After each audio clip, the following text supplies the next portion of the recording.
Hey there, and welcome back to another episode of Watch or Not, the series where the first episode of an anime site based on it. I'm gonna keep on watching the show or not, and today it's W's or W's. Sometimes I wish I wasn't on Twitter, because my surprise would be so much more massive if I went into this show knowing that it was the second season of Handshakers. I do understand why they had the need to rebrand it after the horrible first season, but how's that gonna help if you're still continuing the same crappy show? Why are you expecting this to perform better? And even if I hadn't read anything, the visual style here would have been a dead giveaway, because Handshakers has this very unique style to it. Like they got the people who made the animation for No Game No Life and gave them shrooms and an unlimited budget. But I'm a big believer of second chances, and if they went out of their way so much as to rename the entire thing, they do deserve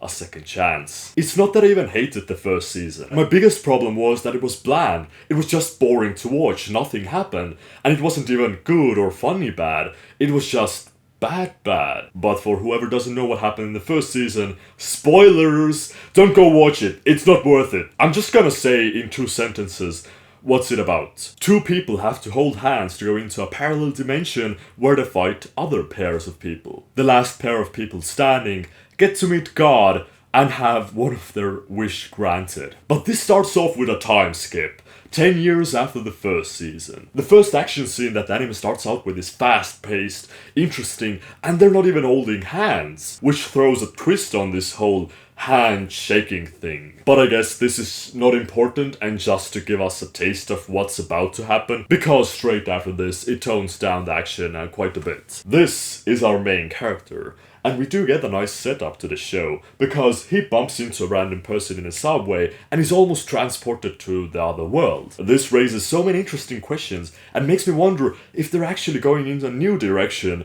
since they rebranded it. Maybe they've even changed the story. Okay, no, I'm kidding. It completely demolishes anything good I thought about this show after it starts treating him as the Messiah. Apparently, he's now making music and complaining that nobody's listening to him on YouTube or whatever site they made up. But just in the beginning, they showed his music being played in shops, in a mansion of a rich person, on the streets. Now, on the subway, people are taking pictures of him. Who takes pictures of a random guy in the subway just nodding along to the beat of the music? What is this delusional world? Sure, it opened up with a pretty amazing fight scene, but then it's just talking and talking and talking. It's not that they're even giving us exposition, it's just pure filler. Here, he's just explaining to the girl how he makes music and how his songs breach together, and that she wouldn't understand because it's a musical term. By the end of the episode, this became YouTube the anime, with the boy trying to use his special supernatural dimension jumping abilities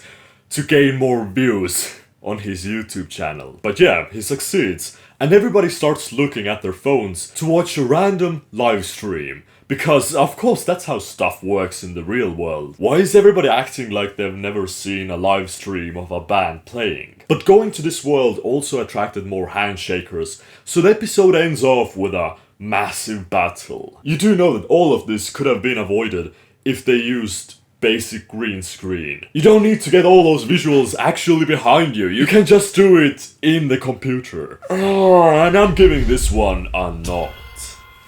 Big shock. I'm a bit sad. There was a glimmer of hope with the story. You had a guy who wanted to succeed with his music, and I just feel that the previous lore of Handshakers dragged down the possibilities of what they could do here. Right now, it's just as big of a mess as the first season was. Interesting visuals, but a boring story, lame characters, bad pacing. And as a result, you get uninteresting fights because you don't care who wins or loses. And like, what's even the point of any of this? The first season was a battle royale where the winning pair got their wish granted, but I thought their wish was to end all of this shenanigans. But maybe I might remember wrongly. Wait, after each tournament, do they just restart everything? Oh god, does that mean there's a possibility of Handshakers Season 3?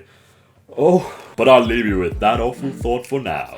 Anyways, thank you guys for watching. Shake me some of that like button. And next week I'll be covering something you've all been looking forward to.